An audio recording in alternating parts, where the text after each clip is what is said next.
Salutations à tous frères et sœurs, c'est toujours le frère Constant Motati Timbe, toujours dans la continuité des messages et des exhortations par la manifestation de la grâce de Tété, Loba, créateur unique et véritable, et par la permission du seul enseignant mandataire à notre époque, notre Mouledi, Zulu Lasson. Nous allons encore aller dans Kalatam Ballet, Bible, le livre de la vérité, la véritable histoire de l'homme noir, la véritable histoire de l'humanité, les véritables récits ancestraux primitifs et originaux du peuple noir qui est le peuple originel, car la spiritualité est une question de race. Oui, car l'homme noir est le reflet du spirituel et ce n'est pas du racisme, c'est la restauration de la vérité authentique. Toi qui es non noir, toi qui as l'amour de la vérité, toi qui recherches ton origine, comment ça a été manifesté et pourquoi est-ce que tu es non noir, procure-toi Kalatam Ballet pour comprendre. Et si tu as l'amour véritable de la justice, tu seras attaché à la source.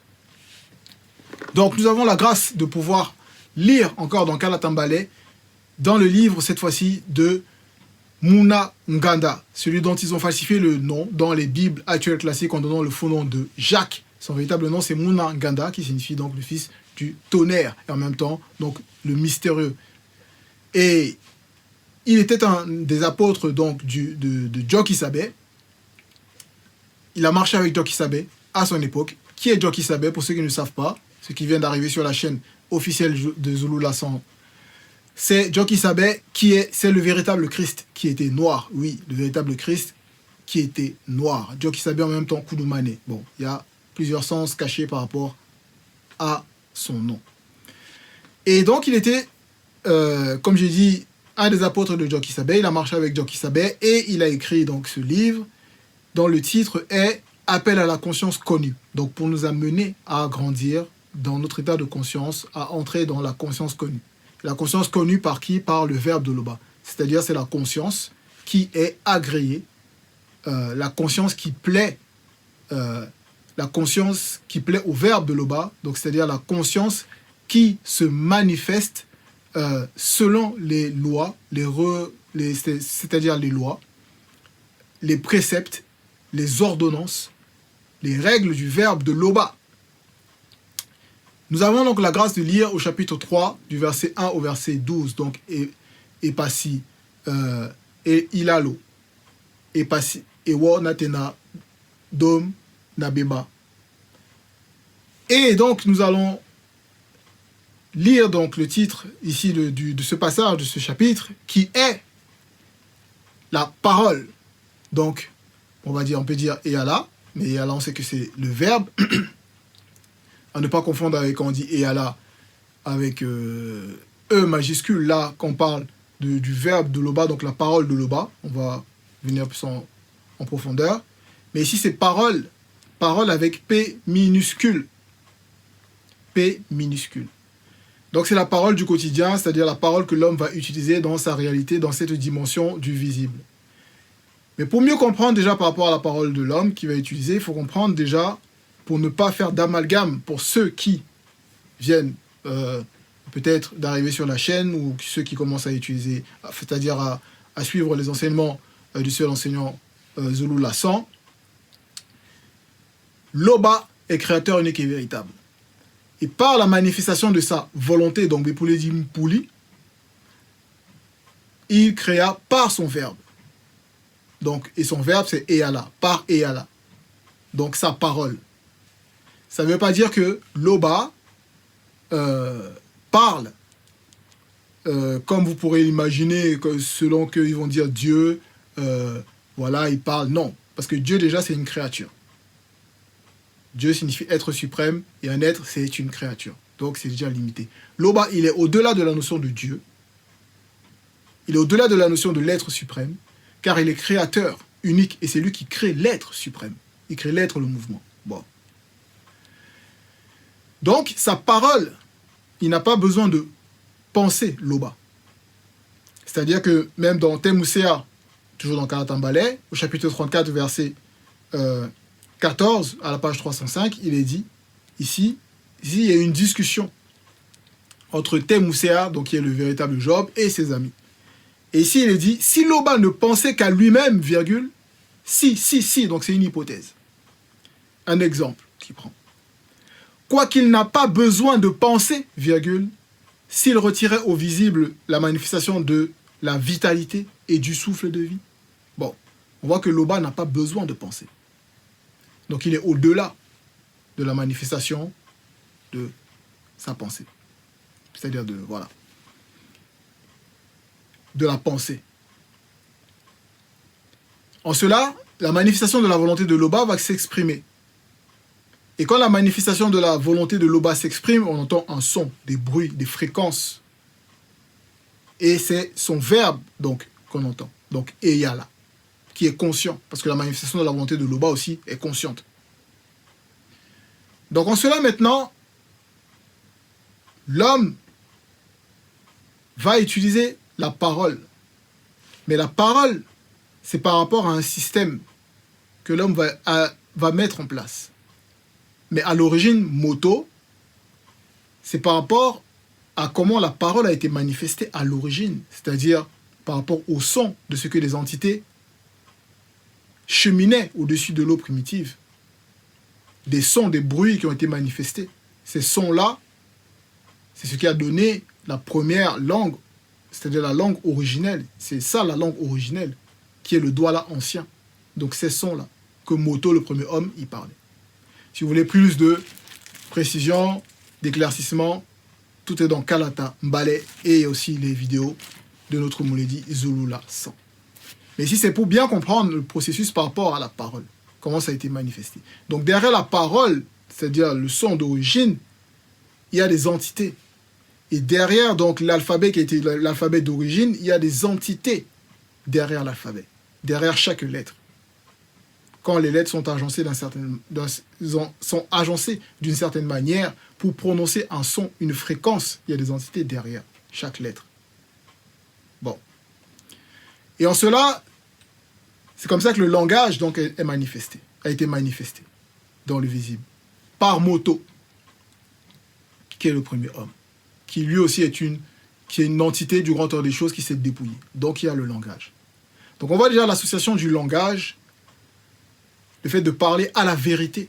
Parce que déjà, la parole de Loba est la vérité. Et maintenant, l'homme doit reproduire selon la vérité. Parce que l'homme noir est le reflet du spirituel. Donc il doit reproduire ce mécanisme selon la vérité.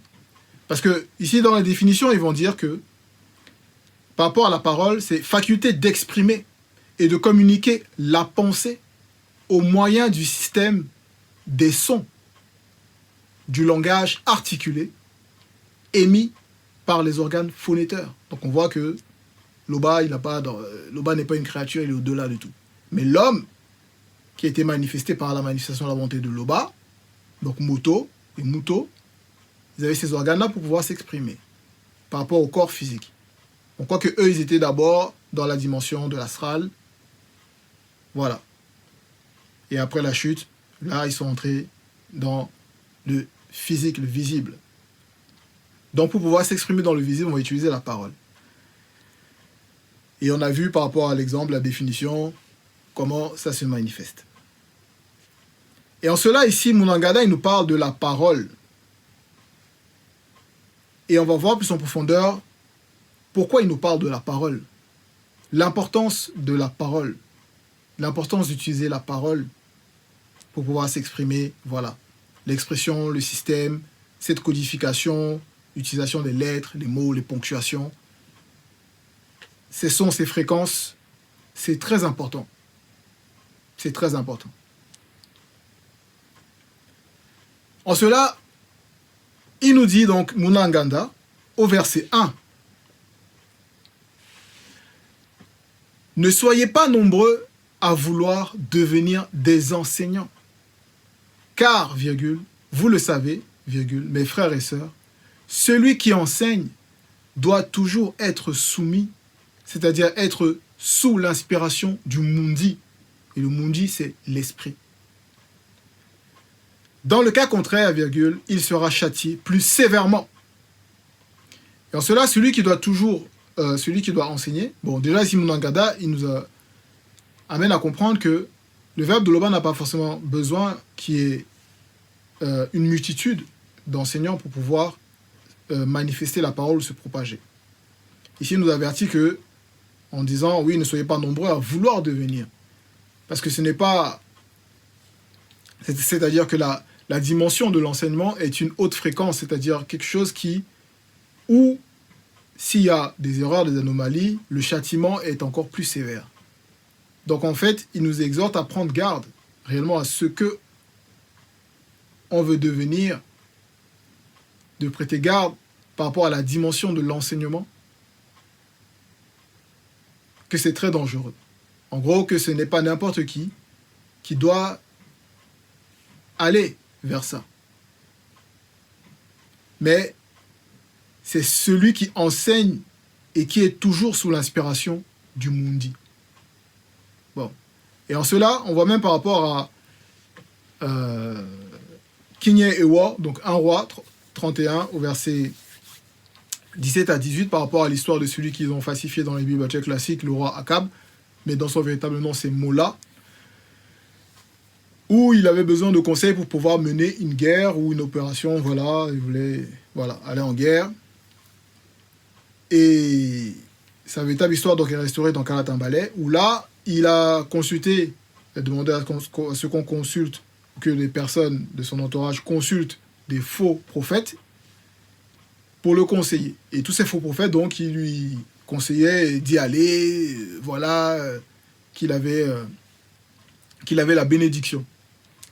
Qu'il était, en gros, il avait la protection et que tout allait bien se passer, qu'il allait réussir l'opération. Donc il lui disait des choses, on va dire que ceux qui ne marchent pas selon la vérité veulent l'entendre, pour se réjouir. Donc ces faux prophètes lui montaient. Et il y a un messager qui a été envoyé vers un véritable Mouto Pedamundi, dont le véritable nom c'est Mene, qui là a reçu ce messager qui est venu lui dire, oui voilà, viens aussi dire, en gros, du bien du roi dans ta prophétie. Voilà, en gros, il voulait l'amener à ce que le Méné, c'est-à-dire le Mtopédamoudi, le prophète, mente. Donc ce messager-là, il est venu donc s'adresser à Méné. Et voici ce que Méné lui dit, donc dans 1 roi 31, 17 à 18, donc Kinye Ewa 31, 17 à 18. Il lui dit à ce messager, Méné répondit 2 points. Tu es toi aussi envoûté, point. Et par le verbe de Loba, ce que le verbe de Loba me dira, virgule, c'est cela que j'annoncerai. Point d'exclamation. Voilà. Donc il a exprimé avec affirmation, avec exclamation, que il faut être assisté, il faut toujours annoncer, que ce soit le message, la parole, le partage, la propagation, selon que le verbe de Loba nous inspire, nous manifeste la grâce de comprendre.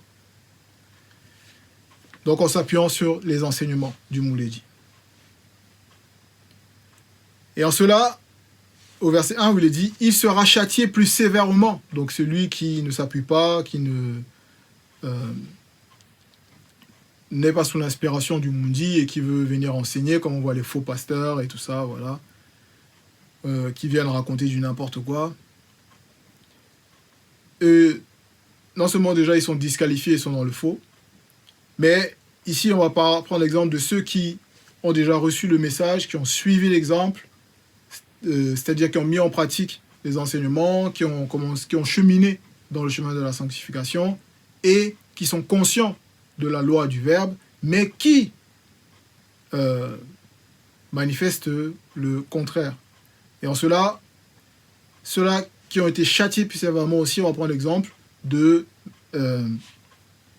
fils de Moinen. Comme on sait que depuis l'origine déjà, par rapport à l'origine, ce qui s'est manifesté de la chute, de la tromperie qui a été manifestée par Satan, le Muzima Boubé, en complicité avec le serpent dragon terrestre, voilà ce qu'ils ont manifesté pour duper Mouto, donc la première forme noire, etc. etc. Bon, et on comprend que par rapport à un enseignement qui est corrompu, faux, quand ça se manifeste, voilà, ça fait des dégâts. Ça fait des dégâts, donc ça amène la souillure. Et on va voir par rapport à la suite. Ça amène à la souillure, à la chute. Et en cela, par la suite aussi, il y a eu les 2 fils de Moinen, qui vont dire Aaron, dans les bibliothèques classiques. Mais son véritable nom, c'est Moinen, qui était le grand frère de Moïse, donc Boussi. Son véritable nom, c'est Boussi. Qui, à un moment donné, donc ces 2 fils, ils ont apporté donc on va dire, pour votre compréhension, un feu étranger. Et par rapport à ce feu étranger, donc c'est quoi? C'est qu'ils ont ils ont manifesté le contraire de ce qui est écrit dans Kalatambale, dans le contraire de la loi, connaissant la loi. C'est-à-dire par rapport aux offrandes, aux sacrifices et tout ça, ils ont offert des offrandes de parfums pour, selon eux, honorer l'Oba. Et c'est une abomination. En cela, Mundima Beko, qui s'est dit que l'entité des châtiments en charge du domaine de la nature, s'est manifesté, les a frappés. Bah! Et il y a aussi eu les fils de... Parce que c'est interdit dans Bélé 2, vous pourrez lire, si vous procurez Kalatambale, pour ceux qui l'ont, vous pouvez aller vérifier. Et aussi les fils du prêtre Djondéa, qui, ces deux fils, ils étaient prêtres, mais ils péchaient. C'est-à-dire que non seulement ils étaient prêtres, c'est-à-dire que forcément ils avaient une fonction de purification, donc d'enseignement aussi, et par leur comportement, ils péchaient. Donc ça veut dire qu'ils n'étaient pas sous l'inspiration du Mundi. Et là, ils péchaient en traitant avec mépris les ordonnances du verbe de l'Oba. Donc ça, on peut le voir dans Dina Iwa 3, 1 à 2. Et dans Dina Iwa, chapitre 8, donc c'est 1 Samuel, chapitre 8, au verset 9, ils furent frappés par Mundima Beko qui s'est dit, et ils moururent. Donc voilà, il y a Mundima Beko qui s'est dit, qui frappe sévèrement quand il y a ces manifestations-là. Au verset 2, il est dit, plusieurs en effet commettent des écarts. Point. Si quelqu'un ne commet pas d'écart quand il parle, virgule, c'est un homme parfait, capable de maîtriser son corps. Donc, le fait de ne pas commettre d'écart, c'est la manifestation de la maîtrise du corps. Donc, pour accéder, donc pour arriver à cette maîtrise, il faut un état de conscience. Il faut être, certes, on sait déjà qu'il faut être soumis au verbe de l'Oba, aux préceptes, aux ordonnances, aux recommandations. Dans cela, il est dit dans Essombe qui est le véritable Paul, il est dit au chapitre 14, verset 3, où il est dit « Car », c'est Essombe qui dit « Car, virgule ». Il nous donne l'exemple par rapport à lui, par rapport à, voilà, à sa profession de foi, c'est-à-dire à sa prédication, tout ça, il nous dit « Car, virgule, ma parole, vous voyez, ma parole et ma prédication ne reposent pas sur les discours persuasifs de la sagesse du visible, virgule, mais sur une démonstration du mundi, esprit, entre parenthèses, esprit, et de puissance, virgule, afin que votre foi fût fondée, virgule, non sur la sagesse des hommes, virgule, mais sur la manifestation de la puissance, puissance avec P majuscule, de l'Oba. Donc en cela, il faut s'appuyer, se reposer, nos discours, nos prédications, tout ce qu'on dit sur le verbe, sur les recommandations. On ne doit pas venir essayer d'amener notre propre pensée, ou de comment, voilà, on pense que c'est, si ce n'est pas conforme au verbe. Voilà, si le verbe ne l'a pas exprimé dans l'enseignement, et que nous, derrière, on vient, on essaye de tordre le sens des écrits, tordre le sens, voilà. Dans Kalatambale, il n'y a aucune erreur. Vous pourrez chercher, il n'y a aucune anomalie. Donc, c'est Kalatambale qui nous enseigne. C'est-à-dire, on sait qu'il y a un seul enseignant, mais voilà, c'est Kalatambale qui lit en nous. Et donc voilà, par rapport à cet exemple-là, de la maîtrise du corps.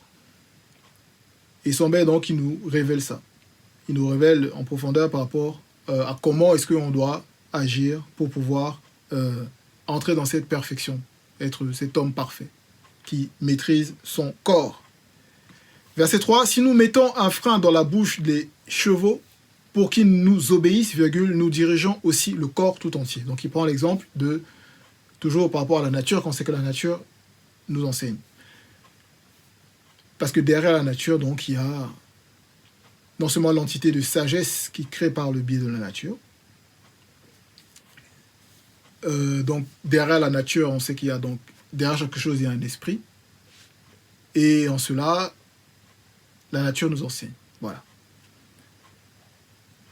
Et là, l'exemple par rapport aux chevaux ici, c'est que le cheval, c'est un animal très puissant, robuste, dont il faut dépenser de l'énergie ou déployer de l'énergie pour pouvoir le maîtriser, pour le dompter, le dominer, voilà, tout ça, l'utiliser. Et là, ici, il nous dit, le fait de mettre juste un simple frein dans la bouche d'un cheval, ça permet donc de contrôler et de diriger tout son corps. Donc on voit qu'il y a un élément qui intervient ici. Verset 4, voici, virgule, même les navires, qui sont gigantesques, qui sont si grands et que poussent les vents impétueux, virgule, sont dirigés par un très petit gouvernail au gré du pilote. Donc ici, il y a un processus. Derrière ces navires qui sont si immenses, donc qui vont représenter aussi cette puissance dirigée par les vents impétueux. Derrière les vents, c'est qu'il y a l'entité des vents. Mais pour pouvoir donc le diriger, il suffit juste d'avoir donc ce système mécanique, ou bon, après d'autres systèmes, un petit système qui s'appelle le petit gouvernail.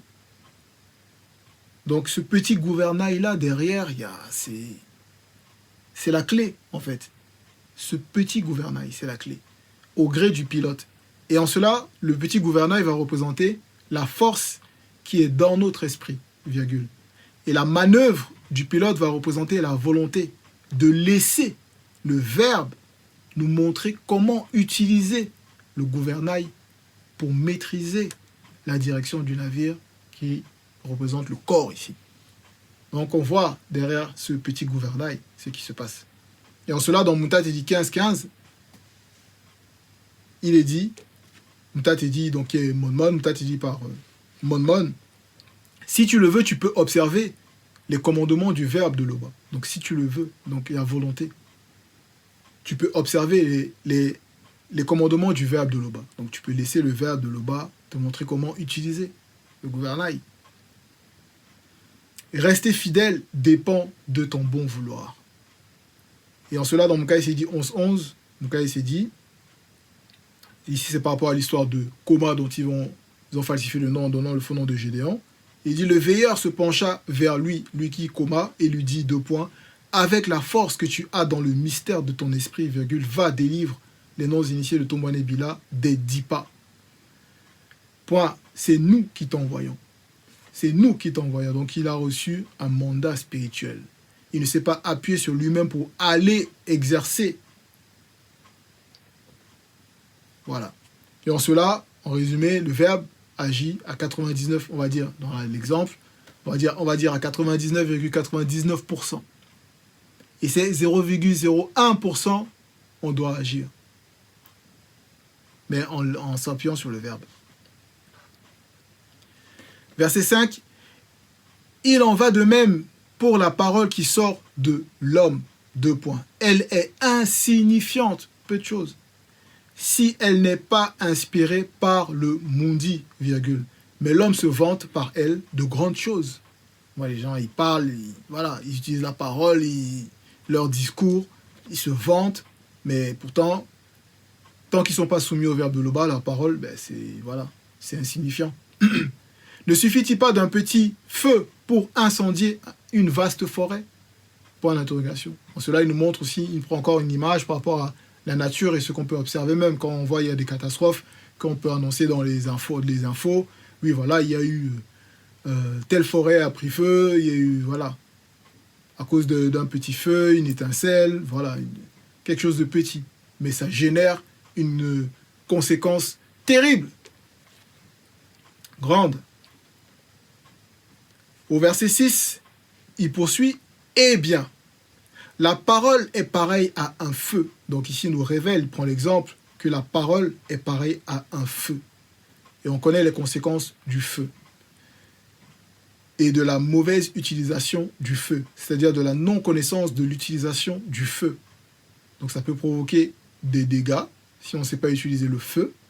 Et ça peut nous aider à être dans un confort, un bien-être selon la vérité quand on connaît utiliser le feu et ses manifestations.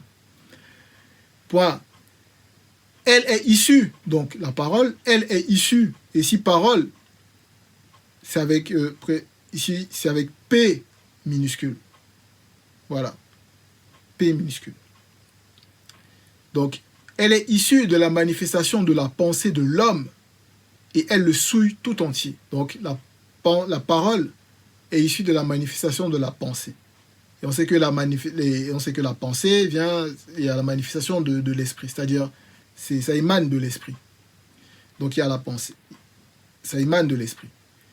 Et ici, donc, pour... voilà ce que je viens de lire. Elle est issue de la manifestation de la pensée de l'homme et elle le souille tout entier. Elle le souille tout entier, pourquoi? Parce qu'il y a un mécanisme, c'est-à-dire que de la pensée, de l'esprit qui va manifester donc la pensée, ça va communiquer à l'âme. L'âme va donc recevoir donc cette pensée et va vouloir donc exprimer cette pensée par rapport au visible, mais il va utiliser donc la parole pour pouvoir exprimer cette pensée.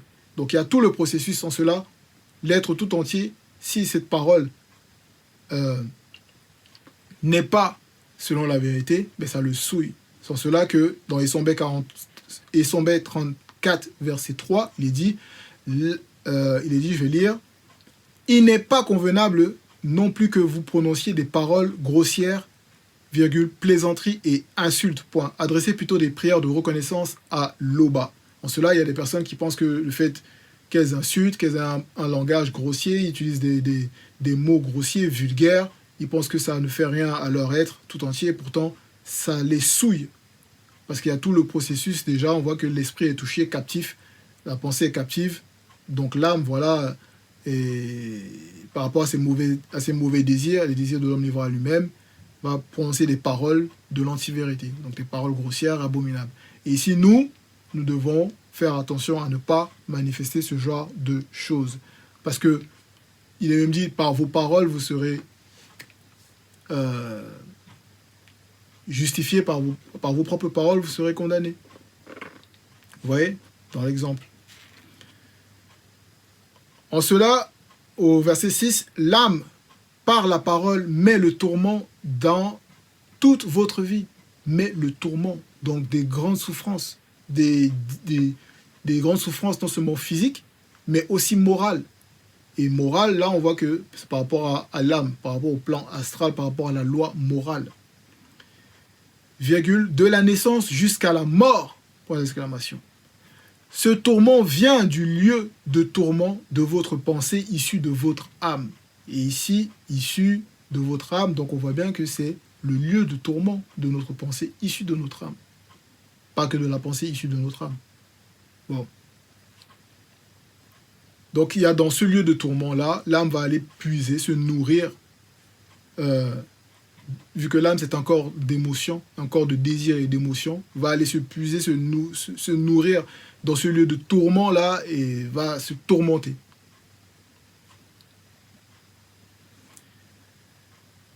En cela, on poursuit au verset 7, il est dit,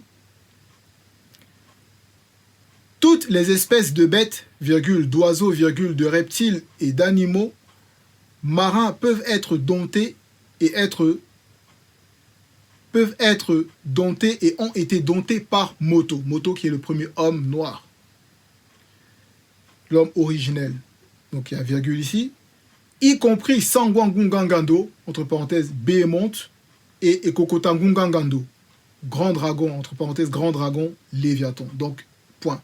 Même les espèces les plus puissantes dans cette réalité, par rapport à Sangwangungangando et Kokotangungangando, les monstres marins, mais ces espèces-là, d'animaux, ont été domptées par Moto. Et derrière, dans ce qu'on dit dompté, comment ça se manifeste? Dans Origine 2.19, page 19, il est dit Moutat est dit, l'entité fit venir vers Moto, donc le premier homme, toutes les formes de vie animale pour que celui-ci puisse leur donner les noms propres, point virgule, et Moto eut la sagesse et le discernement de donner, entre parenthèses, domination, les noms propres aux animaux de chaque espèce et race. Et le fait de donner des noms, de nommer, ici Moto, donc il dominait dans leur esprit. Il dominait dans leur esprit. Voilà, c'est pour ça que l'homme, il a la capacité, même après la chute, de dompter, de dominer dans les animaux, même féroces. Parce que c'est Moto, il avait déjà ça, manifesté ça. Parce que Moto est la base dans cette réalité. Vu que c'est une entité du grand ordre des choses qui s'est dépouillée pour sa mission dans le visible. Voilà. Verset 8. Mais la parole de l'homme livré à lui-même ne peut le sauver du châtiment divin. Divin avec D majuscule. Elle est contradictoire et remplie d'anomalies, virgule. Contradictoire et remplie d'anomalies, et elle est un instrument utilisé pour donner une sentence de mort. Comme on peut voir, les personnes qui ne marchent pas selon la vérité, qui sont dans les religions. On va prendre un exemple, voilà, par rapport au catholicisme, les chrétiens, leur comportement, voilà. Non seulement déjà leur Jésus n'a jamais existé, c'est une abomination. On voit le comportement déjà de ce personnage inventé qui va venir essayer de donner des messages soi-disant de sanctification. Oh, aimez-vous, la paix, et tout ça. Et pourtant, dans son comportement, il fait semblant. Dans Luc 24, 28, Jésus fit semblant d'aller plus loin. Donc, il fait semblant. Donc, il adopte un comportement mensonger par ses gestes pour tromper. On voit déjà la contradiction. Et même que ça soit même, on voit même celui qui vont nommer Dieu dans les Bibles classiques, ben, il se contredit aussi. Donc il faut savoir, soit dans Genèse 6.6, Dieu il fut peiné, c'est-à-dire il se repentit d'avoir créé l'homme, selon qui vont dire qu'ils pensent que c'est le créateur, et pourtant non. Dieu, ça signifie être suprême, et un être, c'est une créature, même si elle est suprême. Donc, Genèse 6.6, il se repent d'avoir fait l'homme. Et il fut peiné dans son cœur. Et or, dans Nombre 23, 19, toujours dans la même Bible, que eux-mêmes ils utilisent, il est dit que Dieu n'est point homme pour mentir, ni fils d'homme pour se repentir. Dans d'autres versions, pour revenir sur sa décision. Vous voyez? Donc voilà, la contradiction. Et l'homme, il va s'appuyer sur ça, dans son quotidien, dans la contradiction. Donc, discours contradictoire de l'homme livré à lui-même. Et en cela, on voit que l'homme livré à lui-même ne peut se sauver du châtiment divin. Parce que son discours est contradictoire. Parce que sa parole est contradictoire. Verset 9. Pour elle, vous l'utilisez pour louer l'Oba, virgule. Et par elle, vous maudissez les hommes. Là, on voit, là, même dans les... Là, on va prendre le premier cas des religieux. Eux, là, c'est... Voilà, c'est eux, là. Quand ils vont utiliser leurs paroles, soi-disant, bon, eux, ils connaissent pas l'Oba, ils vont dire Dieu, tout ça. Mais eux, en fait, pour eux, le dimanche, voilà, ils sont dans leur louange, ou d'autres jours de la semaine dont ils vont fixer, ils sont dans leur louange, dans leurs abominations. Et le reste des jours, là, ils sont dans une autre activité. Et l'autre activité, c'est quoi? C'est maudire. Oh, tel, voilà, toujours en train de maudire, de souhaiter le malheur des autres. Oh, voilà, si tu n'as pas Jésus, si tu n'as pas ça, voilà, le feu, faya. Vous voyez? Toutes ces abominations. Leur comportement, c'est quel comportement, ça? Et nous, on nous dit ici, même, ça s'adresse aussi à nous. Parce que là, ici, Munangada, il s'adresse, il dit mes frères et mes sœurs, donc ceux qui aussi marchent et écoutent la parole, c'est-à-dire, voilà, suivent le message. Dans nos propos, on ne doit pas avoir ce double langage. Parce que c'est très dangereux de dire que, oui, voilà, louer l'Oba, qu'on aime l'Oba, on aime l'Oba, mais on ne manifeste pas l'amour pour un frère ou pour une sœur. Dans nos pensées, voilà, ce sont des mauvaises pensées par rapport à un frère, par rapport à quelque chose. Voilà, hier, dans l'exemple, hier, ça se passait bien. Oui, oh, souhaitez que ce frère, ça se passe bien et tout ça. Voilà, on va le voir dans le verset d'après. Donc, on va lire au verset 10. De la même bouche sortent la bénédiction et la malédiction selon le visible. Point. En cela, voilà que je disais des frères ou des sœurs, si ça peut arriver que hier, voilà, le frère disait à la sœur ou au frère, oui, voilà, que le verbe de l'Oba te bénisse, que le verbe de l'Oba te garde, voilà, t'accorde ci, t'accorde ça. Et dès qu'il y a une manifestation, dès qu'il y a des choses qui se passent, voilà, il y a une petite dispute, une incompréhension et tout ça, voilà, bam, et voilà. Et là, c'est la malédiction qui est manifestée par les propos. Et là, on ne veut pas que le frère ou la sœur réussisse. On ne veut pas qu'il y ait de l'entente. Voilà. Vous voyez? il y a la jalousie maintenant qui se manifeste. Il y a plein de ces choses-là. Bon. Verset 10, on poursuit. Il ne faut pas, virgule, mes frères et sœurs, qu'il en soit ainsi. Donc il ne faut pas qu'on manifeste ce genre de comportement. Qu'on ait ce double langage. C'est-à-dire, au verset 11, on poursuit. La source sacrée fait-elle jaillir par la même ouverture l'eau douce et l'eau amère? Point d'interrogation. Donc ça ici, c'est une interrogation qui nous amène à prendre réellement conscience. Mais qu'est-ce qui se passe par rapport aux propos qui sortent de nos bouches? Et on a vu le mécanisme avant que ça puisse se manifester de la bouche. Vous voyez? Donc la source, ça va représenter la bouche. Et les paroles donc qui vont sortir, ça va représenter l'eau. S'il nous pose la question. Verset 12. Un manguier, virgule, mes frères et sœurs, peut-il produire naturellement des avocats? Point d'interrogation. Il nous pose encore cette deuxième question, afin qu'on puisse entrer dans une réflexion, dans une méditation, selon le Verbe, pour nous examiner dans cette marche de la sanctification. Et en cela, on nous dit, l'eau sacrée doit seulement produire, c'est-à-dire la source sacrée doit seulement produire l'eau douce. L'eau douce, donc des paroles douces, des paroles bienveillantes, des paroles de réconfort, des paroles de sagesse, des paroles d'instruction, des paroles d'intelligence, des paroles issues de la sanctification. Et en cela, on termine avec le verset dans Bialaba Mounia 15, 1. Peu importe les situations où on peut se trouver, peu importe ce qui va se manifester, on doit faire attention. Verset 1, il est dit, une réponse douce calme la fureur, virgule, mais une parole dure excite la colère. Donc prenons garde à nos paroles, à nos propos, aux manifestations dans notre marche de la sanctification.